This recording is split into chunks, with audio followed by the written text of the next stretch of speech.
তাই আমি সবার আগে এসে এটা সূচনাটা করলাম এবং আমি সবাইকে আমন্ত্রণ জানাচ্ছি যে স্যামস ইভেন্টের এই ইন্টারন্যাশনাল নাইট মার্কেট 2025 যেটা ওনাদের থেকে প্রথমবারের মতন হতে যাচ্ছে। বাংলাদেশে আগেও হয়েছে কিন্তু ওনারা প্রথমবারের মতন করছে। আমার মনে হচ্ছে ভালো হবে, কারণ এখানে অনেক বাজেট ফ্রেন্ডলি সব কিছু পেয়ে যাবেন এবং দেশি উদ্যোক্তাদেরকে মানে দেশি জিনিস নিয়ে কাজ করে এরকম অনেক উদ্যোক্তা আছে, বিদেশিও আছে।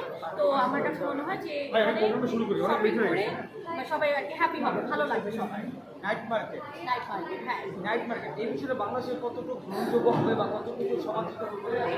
অলরেডি এটা অনেক গ্রহণযোগ্য। এটা গত বছর থেকে শুরু হয়ে গিয়েছে। এই ওয়াজ আ ম্যাসিভ হিট অ্যান্ড মানে ইট ওয়াজ ভেরি ভেরি হিট। তো অবশ্যই খুব ভালোভাবে গ্রহণযোগ্যতা পেয়েছে দেখে কিন্তু এবছর আরও বেশি অর্গানাইজাররা এটা নিয়ে কাজ করছে। তো অবশ্যই এটা গ্রহণযোগ্যতা পেয়েছে দেখে, কারণ মানুষ আসলে একটু টায়ার্ড হয়ে যায় ইফতারের পরে, নামাজ পড়ে তারাবি পড়ে রাতে একটু তার পরিবারকে নিয়ে একটু ঘুরতে যেতে চায়। তো এই জন্য তখন কিন্তু নাইট মার্কেটে আসলে তারা মানে ভালো লাগবে, মজা পাবে, কারণ মার্কেটগুলো কিন্তু 10টা-11টায় বন্ধ হয়ে যায়, ওনারা 3টা পর্যন্ত খোলা থাকে। সো এর খোলা থাকবে, এর জন্যই আমি বললাম যে ওনাদের ভালো লাগবে এখানে আসতে। বর্তমানে বেশ মানে আপু আমরা এটা ক্লোজ করি, হ্যাঁ ক্লোজ করে ফেলি, ঠিক আছে ভাই? আমার চিফ গেস্ট বসে আছে, আপনারা তো insulting, this is insulting, insulting.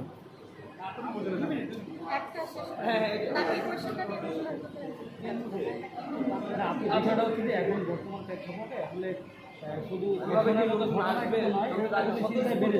নিরাপত্তা যে একটা বিষয় থাকে, নিরাপত্তার অবশ্যই এখানে একটা বিষয় আছে, কিন্তু এখানে 100% ওনারা রেখেছে। বাকিটুকু আল্লাহর উপর, আমরা সবকিছু বলি যে সবকিছুর উপরে হচ্ছে আল্লাহ। আল্লাহ যখন যেটা চাবে সেটা হবে। এখানে নিরাপত্তার জন্য সব ধরনের ব্যবস্থা করা হয়েছে এবং আপনারা এখানে আসলে বুঝতে পারবেন। তো এখানে এই জন্য আসতে হবে। তো আমার মনে হয় যে এখন তাও যতই নিরাপত্তা নিয়ে আমরা কথা বলি, তাও কিন্তু মানুষ রাতে কাজ করছে, শপিংয়ে যাচ্ছে, বের হচ্ছে, মার্কেটে যাচ্ছে। তো ওয়াই নট নাইট মার্কেট নিরাপদ মনে করছেন কিনা? আমি এসেছি, আমি আমার অবশ্যই এখানে আমার কিছু লোককে নিয়ে এসেছি এবং সবাই তার ফ্রেন্ডস আর ফ্যামিলিকে নিয়ে আসলে অবশ্যই তারা নিরাপদভাবে শপিং করতে পারবে এবং ভালো মতোভাবে স্যামস ইভেন্টটা ঘুরে দেখতে পারবে। সবাইকে অনেক অনেক থ্যাঙ্কস। ইনশাআল্লাহ দেখা হবে আবার আমাদের মিডিয়া সবার ভাইয়ের সাথে। আল্লাহ হাফেজ।